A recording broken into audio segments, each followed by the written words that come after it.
हो मैं कैसे आऊं भगवान कि लहर मारे दरिया। हो मैं कैसे आऊं भगवान। अरे लहर मारे दरिया, ओ लहर मारे दरिया। मैं कैसे आऊं भगवान, ओ लहर मारे दरिया। मैं कैसे आऊं भगवान। देखिए, जितने धर्म ग्रंथ हैं सब में भवसागर भवसागर भवसागर, सारा दुखड़ा भवसागर का। जब भी भक्त भगवान के सामने खड़ा होता है ना, तो एक ही बात कहता है, हे प्रभु भवसागर सबको पार करो। और भवसागर दुनिया के नक्शे में कहीं मिलता नहीं। तो वास्तव में भवसागर है क्या चीज, ये जानना जरूरी है। ये जब जीव माँ के गर्भ में था तो अकेला था, असंग था, निर्लिप्त था। वहां न बेटी न बेटा न रुपया न पैसा न नौकरी न चाकरी न धंधा न रोजगार, ऐसा कोई चिंतन तो था नहीं। जीव अपने स्वरूप में था। जीव माँ के गर्भ में जब था तो अपने स्वरूप में था। लेकिन जब माँ के गर्भ से बाहर आया तो गिरत भूमि भाड़ा बर पानी, गिरत भूमि भाड़ा बर पानी। और तुम जीवही माँ यहाँ लपटानी। माँ के घर से जीव जैसे बाहर आया तैसे माया की मिलौनी हो गई। लेकिन यह है कि फिर भी अभी माया से बहुत दूर है। अभी उसके ऊपर माया का कोई विशेष प्रभाव नहीं है। अभी उसे न क्रोध है, न लोभ है, न मोह है, न ईर्ष्या द्वेष, न अहंकार, न संचय, ऐसी कोई चिंतन नहीं है। जीव अपने स्वरूप में, और जब जीव जब अपने स्वरूप में हो जाता है तो परमात्मा का रूप हो जाता है। ऐसे आपने देखा होगा, अब छोटा सा मांस का लोथड़ा भी तो बच्चा है, छोटा सा, वो क्या जाने आग क्या है, पानी क्या है। ऐसे बिस्तर में पड़ा है तो कभी रोता भी है, कभी हंसता भी है। रोता है आदमी तब जब उसको अपार दुख होता है, तब हंसता है तब जब उसको बड़ा आनंद आता है, तब। अरे जब भी हंस का लोथड़ा है, भी कुछ जानता नहीं तो क्या सुख है क्या दुख है वो क्या जाने। लेकिन नहीं, माताएं कहती कि छेड़ो ना, भगवान आए। भगवान आए नहीं, अभी तो भगवान का रूप है, माया रहित है। उसको पिछले जन्म का पूरा ब्यौरा दिखाई पड़ा, सुनाई पड़ रहा, आगे का पीछे का, तो सब तीनों कालों का जीव को ज्ञान हो जाता। अभी भी आज भी आप भजन करिए, साधना भजन साधन भजन करिए, जीव आत्म स्वरूपस्थ हो जाए, अपने स्वरूप में चला जाए, बस उसको आगे के पीछे का सब नजारा दिखने लगेगा। ऐसे ही तो महापुरुषों ने सृष्टि की आदि से लेकर के और अंत तक का ब्यौरा लिखा है। जब जीव महापुरुष अपने अपने स्वरूप में जब चले जाते हैं तो फिर उनको सब दिखाई पड़ने लगता है, सुनाई पड़ने लगता है। ये धर्म ग्रंथों को, पुराणों को ऐसे तो लिखा है। तो खैर, अब जीव धीरे धीरे जब बड़ा होने लगा, हंस रहा है, बिस्तर में पड़ा है नन्हा सा बच्चा शिशु, तो कभी हंस रहा है कभी रो रहा है। वो पूर्व जन्म की पूरी बात देख रहा है, समझ रहा है, तो उसको हंसी आ रही, कभी रुलाई आ रही। खैर, धीरे धीरे जीव बड़ा होने लगा। जब धीरे धीरे जीव बड़ा होने लगा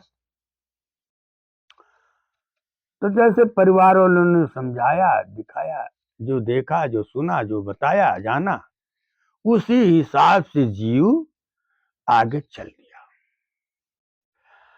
उसी परंपरा में, जिस परिवेश में, जिस देश में, जिस परिवार में, जिस खानदान में जीव पहुंचा, जीव जन्म लिया, उसी परिवार के मुताबिक, उसी रस्म रिवाज के मुताबिक उसकी भी जीवन शैली बन गई। किसी हिंदू के घर में पैदा हुआ तो उस परंपरा से चल दिया, किसी मुसलमान के घर में पैदा हुआ तो उस परंपरा से चला गया, किसी रेगिस्तान में पैदा हुआ तो वहां के हिसाब से जीवन शैली उसकी बन गई, कहीं बर्फीले प्रांत में पैदा हो गया तो वहां के हिसाब से, तो कहीं अमेरिका में पैदा हुआ तो वहां के परंपरा से, कहीं अरब में पैदा होगा तो वहां के, जिस देश में जिस परिवेश में पहुंचा उसी परंपरा में जीव ढल गया। और जैसा जो परिवार उन्होंने बताया कि तुम्हारी मम्मी है, तुम्हारे पापा है, ये तुम्हारा भाई है, ये तुम्हारी बहन है, ये तुम्हारे दादा है, ये दादी है, ये तुम्हारा घर है, ये तुम्हारा खेत है, ये तुम्हारी दुकान है, ये तुम्हारी बाग बगीचा है, तो वैसे ही जीव धीरे धीरे समझता चला गया।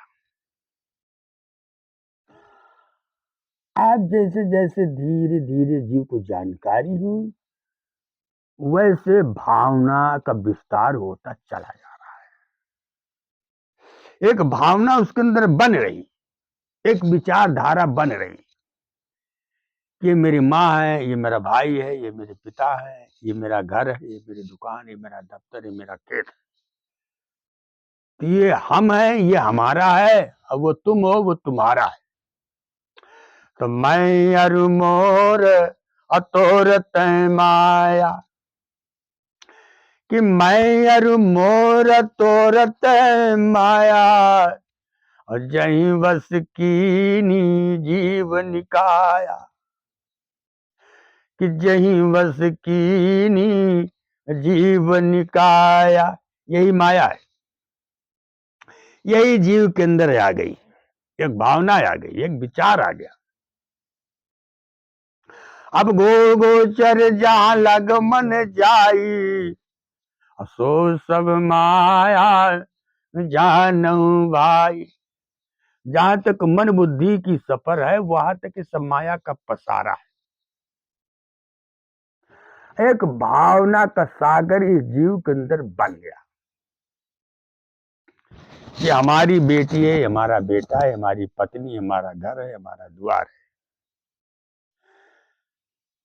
जबकि न तुम कुछ हो न तुम्हारा कुछ। मजे की बात देखिए, अभी यहां से लेकर के यहां तक ऑपरेशन किया जाए तुम कहीं मिलोगे नहीं, ये तुम्हारा वजूद है, यहाँ आए हो सत्संग में, ये कोई पक्का नहीं कि तुम घर तक पहुंच जाओ, ये तुम्हारा वजूद है, बताइए। और यहाँ तुम्हारा कुछ है भी नहीं, अनादिकाल से पता नहीं कितने लोग यहाँ आए, किसी पे किसी ने छप्पर बना के गुजर किया, कोई खपड़ेल बना के गुजर किया, और कोई छत बना के गुजर किया, और कोई खुले आकाश के नीचे रह करके गुजर कर लिया। जब जो भी आया है उसके समय में, अपने समय में, अपनी क्षमता के साथ सबने कहा ये मेरा, ये मेरा है, मेरा है, और अंत में सब छोड़ करके चले गए, पृथ्वी कहीं नहीं गई, यहीं की ही रहेगी। अनादिकाल से बड़े बड़े प्रतापी राजा आए चले गए, तो कहने का मतलब एक भावना का सागर जीव के अंदर बनता चला गया, यही भाव सागर है, यही मैं और मेरापन जीव के अंदर आ गया, ये मैं हूं और ये मेरा है, वो तुम हो, वो तुम्हारा है, एक मैं और मेरापन जीव के अंदर जो आ गया, यही भाव का सागर ही भाव सागर है। तो भावना का सागर ही है भाव सागर। देखिए, अपने प्रभु तक जाने में यही भाव सागर दिक्कत खड़ी करता है। भक्त जो होता है उसकी समस्या केवल मात्र एक ही है कि भाव सागर, और बिना भाव सागर को पार के भगवान तक पहुंच नहीं सकते, अपने सदगुरु तक में नहीं पहुंच सकता। भक्त के लिए समस्या यही है कि मैं कैसे आऊं भगवान, अरे लहर मार दरिया, मैं कैसे आऊं सतगुरु, हो लहर मार दरिया, हम कैसे आऊं साहेब, कि भावना का सागर ही है भव सागर। हाँ, भावना का सागर ही है भव सागर, यही विचारों का, यही चिंतन का, ही भाव का सागर ही भाव सागर है। मेरा जो चिंतन है, जो मेरी भावना है, ये एक अथाह सागर को रूप धारण कर लिया। सुबह से लेकर शाम तक कामनाओं का अंबार लगा रहता है, कल्पनाओं का अंबार लगा रहता है। तो भावना के अंत नहीं सारी उमरिया, जब तक सांसा रहेगा तब तक ये भावना पीछा नहीं छोड़ेगी। तो भावना के अंत नहीं सारी उमरिया, हम कैसे आऊं सतगुरु कि लहर मार दरिया, हम कैसे आऊं भगवान। और पार भव पार तो राय अमर लोक है, भावना से परे तुम्हारा देश है। ये भावना को खत्म करने के बाद ही आगे मैं जा सकता हूं। विचारों का जो सागर है, भावना का जो सागर है, मैं और मेरापन जो मेरे अंदर घर करके बैठ गया है, ये पूरी तरह खत्म होना चाहिए। तभी चेतन जीव जो होगा आगे चल सकता है। अंतःकरण जो है, मन जो है, चित्त जो है, ये इसी में फंसा रह जाता है, भाव के सागर में ही रातों दिन गोता लगाता रहता है। ये भगवान की तरफ कहां जा पाएगा?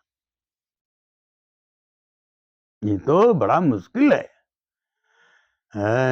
दिल का हुजरा साफ कर,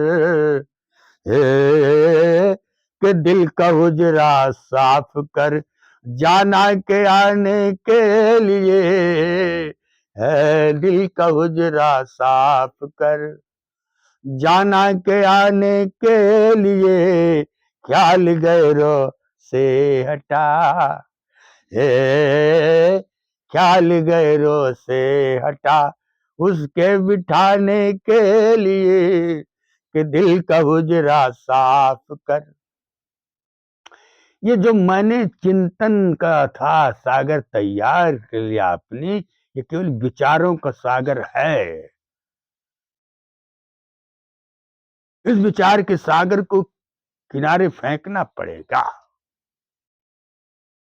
अपने आप में तय करना पड़ेगा कि ये कुछ नहीं, ये केवल मेरे चिंतन का खुराफात का खेल है, ये मन का विलास है, जो जहां है वहीं रहेगा, और जो मेरा है वो मेरे पास चला आएगा, और जो मेरा है नहीं है वो नहीं है, और जो होना होगा वो होगा, और जो नहीं होना होगा वो नहीं होगा। लेकिन बिना ज्ञान के वैराग नहीं होता है, इसी को वैराग कहते हैं। इस संसार से, माया से, जड़ से जीव का राग खत्म हो जाए, आसक्ति खत्म हो जाए, ये वैराग है। तो पार भव पार तोरा अमर लोक है। हे प्रभु, इस भवसागर के उस पार तुम्हारा देश है। इस भवसागर से मैं निकल ही नहीं पा रहा, तो आगे कैसे जाऊं? तो पार भव पार तोरा अमर लोक है, डूब गई मैं जहां नाव नानवरिया, मैं कैसे आऊं भगवन कि लहर मार दरिया, मैं कैसे आऊं सतगुरु। 14 देव मोरी रसता रोके। हे प्रभु, 14 देव तो एकदम मेरे सामने डटे खड़े। 14 देव मोरी रसता रोके। 14 देव, ये इंद्री के 14 देवता। कान पर दिक्पाल का पहरा है, आंख पर सूर्य का पहरा है, नाक पर अश्विनी कुमार का पहरा है, त्वचा पर वायु देवता का पहरा है, जीभ पर वरुण का पहरा है, मुंह पर अग्नि का पहरा है, हाथ पर इंद्र का पहरा है, मल द्वार पर यम का पहरा है, मूत्र द्वार पर ब्रह्मा का पहरा है, हाथ पर इंद्र का पहरा है, पैर पर विष्णु का पहरा है। ये 10 इंद्रियों के 10 देवता मैंने बता दिया। अब बता चौतुष अंतःकरण, मन, बुद्धि, चित्त और अहंकार, चंद्रमा, ब्रह्मा, विष्णु और महेश। ये 14 देवता एकदम पूरी मुस्तैदी के साथ दरवानी कर रहे हैं। ये चेतन जीव, ये आत्मा परमात्मा की तरफ कतई न जाने पावे। आप योग जाग जाप ताप ब्रह्म संयम नियम तीरथ मुरत तीर्थाटन देशाटन करोगे, ये कुछ नहीं बोलेंगे। ये 14 देवता एकदम शांत बैठे रहेंगे, कुछ नहीं। लेकिन जब आत्मा परमात्मा की तरफ जाने लगेगी, आखिरी मंजिल की तरफ, तब देवता इंद्रिय द्वार झरोखाना, इंद्रिय द्वार झरोखाना, और तह तह सुर बैठे करी थाना। जितने इंद्री दरवाजे हैं सब पर देवता मुस्तैदी से बैठे हैं। यावत देख विषय व्यारी। जब ये आत्मा भवसागर को किसी तरीके से कुछ हद तक लांग करके उस पार जाना चाहती है ना, तो ये देवता लोग तुरंत परेशान, कह रहे तो गड़बड़ हो रहा है, ये तो जीव निकल जाएगा। ये तो रचना रास में फिर मैं चर्चा करूंगा कि देवता क्यों लगाए गए हैं, किसने लगाए इन देवताओं को, वो तुम्हारा शत्रु है कि मित्र है? आखिर किसी ने तो खुराफात की है कि मेरे पीछे माया लगा दिया, 84 लाख योनियों का बवाल रख दिया, स्वर्ग नरक का बंधन डाल दिया, जन्म न मरने का बंधन लगा दिया। तो ये सब बातें है तो जरूर इसमें कोई न कोई रहस्य। ये तो चर्चा फिर आगे होगी, सब एक साथ नहीं कहा जा सकता है। तो इंद्री द्वार झरोखा नाना, और ताता सुर बैठे कर थाना, आवत देखे विषय बयारी, ते हट दे कपाट उघारी। ये जीव को डिस्टर्ब करने के लिए, बझाने के लिए, फंसाने के लिए, दिक्कत पहुंचाने के लिए, टांग पकड़ के खींचने के लिए कुछ भी कर जाएंगे। ये कान है, दिक्पाल पर पहरा लगा है, इनकी ड्यूटी है कि चाहे जैसे कोई आवाज आवे, इस जीव को उसमें बचा दो, अंताकरण को उसमें फंसा दो।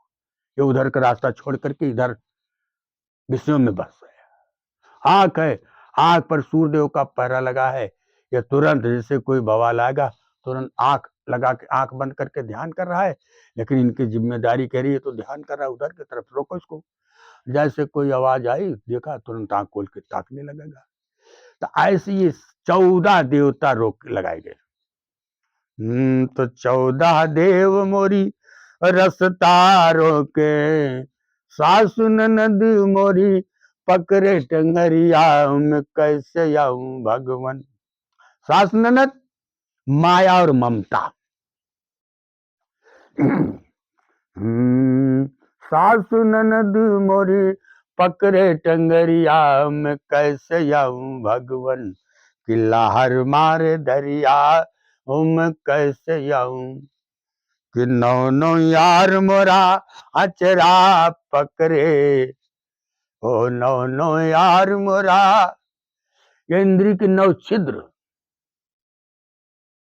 कान है, आंख है, नाक है, जीभ है, मल द्वार, मूत्र द्वार, 2 कान, 2 आंख, 2 नाक, मुंह, मल द्वार, ये 9 दरवाजे। मन जो है इन्हीं 9 दरवाजों के वसीले से आनंद तलाशता रहता है।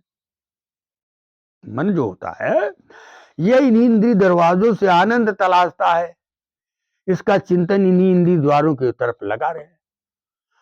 तो 10वें के तरफ कैसे जाए रे नजरिया, 10वां दरवाजा जो ब्रह्मरंध्र तालु मूल में, उसकी तरफ कैसे जाएगा, और रास्ता उसी तरफ से गया है। हे परमात्मा, तुम्हारे घर जाने का है सदगुरु, तुम्हारे यहाँ जाने का रास्ता उसी रास्ते से जाना जाता है। अब ये उस तरफ जाता नहीं, इन्हीं इंद्रिय द्वारों की तरफ लगा रहता है। तो 10वें के वार कैसे जाए रे नजरिया, मैं कैसे आऊं भगवन की लहर मारे दरिया, कि मैं कैसे आऊं भगवन। तो काल जाल ने ऐसे फंसायो, काल जाल में, यानी काल पुरुष त्रिलोकी ने हमको ऐसे फंसा दिया है कि काल जाल में ऐसे फंसायो, कि धूमिल कर डारी कोरी चुनरिया। ये अंतःकरण, ये अंतःकरण जब माँ के गर्भ में था तो एकदम साफ सुथरा था। चेतन जीव जब माँ के गर्भ में था तो वहां तो न काम न क्रोध न मोह ईर्ष्या द्वेष अहंकार पर निंदा ऐसा कोई चिंतन तो था नहीं, एकदम निर्मल था। लेकिन जैसे जैसे थोड़ा बड़ा होता गया तो पता लगा कि अब है तो भी बच्चे है, लेकिन अब कोई खिलौना हाथ में लिया है उसको खींचो तो वो छोड़ता नहीं, और छोड़ दो तो चिल्लाएगा। वो शुरू हो गया, विषय का खेल शुरू हो गया। अब उसको गुस्सा भी लगने लगा, उसको मोह भी हो गया, आसक्ति हो गई, क्रोध है, लोभ है, मोह है, ये सब धीरे धीरे धीरे धीरे जीव के अंदर प्रविष्ट होता चला गया। अरे ये मैंने किया है, मनमुखी चिंतन ने इसको किया है। यह गुरुमुखी चिंतन की देन ये नहीं है। गुरुमुखी चिंतन जो का लोभ नहीं करेगा, संतोष करेगा, और क्रोध नहीं करेगा, क्षमा करेगा। लेकिन मेरा चिंतन मनमुखी है, इस वजह से ये विकार मेरे अंदर आते चले गए। ये मेरी कमी है। संतों ने लिखा है कि सहज को असहज काहे किया रे, सहज को असहज हो, सहज को असहज काहे किया रे। चेतन जीव ये तो सहज था। ईश्वर अंश जीव अविनाशी, अचेतन अमल सहज सुख राशि। इसके 4 गुण थे, तो सहज था। ये क्या जाने झूठ क्या है, छल क्या है, प्रपंच है, काम है, क्रोध है, लोभ है, मोह है, ईर्ष्या द्वेष अहंकार, ये क्या जाने। लेकिन नहीं, ये मेरे मनमुखी चिंतन ने इस गलत रास्ते पकड़ लिए। तो सहज को असहज काहे किया रे, सहज को असहज काहे किया रे।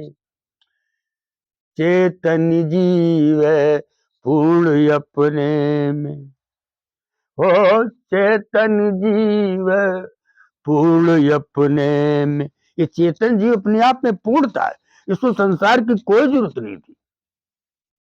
संसार की किसी वस्तु को इसकी जरूरत नहीं थी। लोग कहते हैं पेट, अरे पेट क्या, जब तुम काम करोगे तुम्हारा खून जलेगा तो ऊर्जा की भरपाई करने के लिए आहार तुमको लेना पड़ेगा। शरीर 4 है, स्थूल है, लिंग है, सूक्ष्म है, कारण है। 4 शरीर है और चारों शरीरों के 4 आहार है। अब ये शरीर जड़ है तो जड़ की खुराक जड़ है, रोटी चावल दाल फल फूल साग सब्जी ये सब जड़ है। जब शरीर से काम लोगे तो तुमको खुराक देना पड़ेगा, काम नहीं करोगे तो खुराक की जरूरत नहीं पड़ेगी। जो कंदरम में समाधि लगाए बैठा है 10-10 हजार वर्ष की, तब वो खुराक नहीं चाहिए, वो शांत बैठा है। शरीर का खून नहीं जल रहा है तो भरपाई नहीं करनी, थोड़ा छीण होगा जीर्ण होगा दुबला होगा कोई बात नहीं, लेकिन अंदर तो खुराक मिल रही उसको। तो कहने में स्थूल शरीर की खुराक जड़ की खुराक जड़ है। अगला है लिंग शरीर 17 तत्वों का, उसकी खुराक सुगंधी है, देवताएं, भूत प्रेत ये सब देख तो मृतात्मा, देवात्मा, यक्ष, गंधर्व, इनकी सबकी खुराक सुगंधी है। तो देखिए हवन किया जाता है, तरह तरह की जड़ी बूटी डाली जाती है, वही देवताओं की खुराक है, वही मृतात्मा की, प्रेतात्मा की, इनकी खुराक है। वो सब लिंग शरीर में थे। उसके आगे चलिए तो सूक्ष्म शरीर है, वो 9 तत्वों का है, उसकी खुराक है प्रकाश। प्रकाश अंतर में। उसके आगे चला तो कारण शरीर, तो कारण शरीर की खुराक है शब्द। तो चारों खुराकों, चारों शरीरों के 4 खुराक है, तो ये स्थूल काया जब इससे काम लोगे तब इसको जो है खुराक देना पड़ेगा। अगर काम नहीं करोगे तो आपको खुराक नहीं देना पड़ेगा। खैर, तो कुल मिला करके कहने का मतलब कि मैं कैसे आऊं भगवन, हर लार मार दरिया, मैं कैसे आऊं भगवन, नाम जहाज दई मेरे सतगुरु, हो नाम जहाज दई मेरे सतगुरु। ऐसा नहीं है, भाव सागर को पार करने के लिए नाम की जहाज, यही एक आसान रास्ता है। क्योंकि मन जो है, मन कभी बैठ नहीं सकता। तो महात्माओं ने मन को बांधने की व्यवस्था बना लिया है। भजन में, शब्द में जीव फंस जाता है। नाम मानी शब्द, आत्मा परमात्मा के बीच जो रास्ता, जो डोरी लटकी हुई है, दोनों आंखों के बीच जीवात्मा है, और वो डोरी यहां तक लटकी हुई, माँ के गर्भ तक लटकी थी। लेकिन माँ के गर्भ से जब जीव बाहर आ गया, ये दुनिया के भावसागर में, ये भावनाओं के चिंतन में जब जुड़ गया, तो तार इधर से कट गया जीव का। वो जो देखता था, जो सुनता था आगे का पीछे का, वो सारी बातें खत्म हो गई। अब सदगुरु क्या करता है, वही तार को अपना प्लास्टिक जैसे उखाड़ दीजिए, तार जोड़ दिए तो लाइन आने जाने लगती है। तो सदगुरु क्या करता है, वो क्या किया कि तार को जो है आत्मा से प्लास्टिक उखाड़ करके जोड़ देता है। तो आत्मा का परमात्मा से तार जब जोड़ दिया, तो अब आत्मा परमात्मा तक उसी तार की, उसी डोर पर चढ़ने का प्रयास करते हैं। यही भजन है, यही भजन है। वो तार जो शब्द की, आवाज की डोरी है, वो डोरी जो है वो शब्द की डोरी है, और उसी डोरी पर चढ़ने का नाम भजन कहा है संतों ने। उसी को गोस्वामी जी ने नाम कहा है केवल बस। कबीर साहब ने उसको शब्द कहा है, किसी ने उसको अजपा जाप कहा है, किसी ने सच कहा है, किसी ने अनाथ बाड़ी कहा, किसी ने वेद बाड़ी कहा, किसी ने कलमा कहा। तो तमाम संतों ने तमाम नाम दिया। उसी शब्द की धार को वो सदगुरु बताता है, मेरा काम नहीं है, ये तो इशारा कर रहा हूं। तो नाम जहाज दई मेरे सतगुरु, और सदगुरु जो होता है ना, वो शब्द की धार जो है, वो नाम की डोरी जो है, वो पकड़ा देता है। तो फिर भक्त और कोई कर्मकांड नहीं करता था। वो जो जग जप तप व्रत संयम नियम, ये तो सब जीव के बंधन है। ये भक्ति के साधन है, साधना नहीं, साधना इसको कहा जाता है। तो नाम जहाज दई मेरे सतगुरु, दास के शरीर की निर्भय डगरिया, मैं कैसे आऊं भगवन, कि लहर मारे दरिया, मैं कैसे आऊं भगवन। जब अंतःकरण जो है, मन, चित्त, बुद्धि, ये तीनों मिल जाते हैं, तो ये शब्द का निरूपण करते हैं। नाम निरूपण नाम यतन ते, नाम निरूपण नाम यतन ते, सो प्रगटत जिमि मोल रतन ते। वो नाम जो निरूपण का विषय, निरूपण माने छांटना। वो आवाज पहले रिल मिल झिल मिल बाजे, बाद में न्यारा न्यारा। वो तमाम आवाजें आती, उसमें सब चाटना पड़ता है। ये तो भजन है, ये तो खेल है। मानसकार ने सब लिखा है कि नाम निरूपण नाम जतन ते, उसको छाटना जतन से। ऐसा नहीं कि ऐसे राम राम मुंह से जपो तो इंद्रिय है, इंद्रिय से वो नाम तो इंद्रियों के परे का खेल है, वो अंतर का विषय है। तो नाम निरूपण और नाम जतन के, जब छाटते छाटते छट जाएगा तो सो प्रगट तेजिनी, तब मणि के समान उसमें स्वयं प्रकाश है। मणि की तरह से वो स्वयं प्रकाशमान है। और जब प्रकट होगा तो बाहर और भीतर, और गुफा में रहेगा तो पूरी गुफा चांदना हो जाएगी, रोशन हो जाएगी, और अंतर में तो प्रकाश रहेगा ही रहेगा। अरे तो मैं कैसे आऊं भगवन, अरे लार मार दरिया, मैं कैसे आऊं सतगुरु, अरे लार मार दरिया, मैं कैसे आऊं। जय गुरुदेव।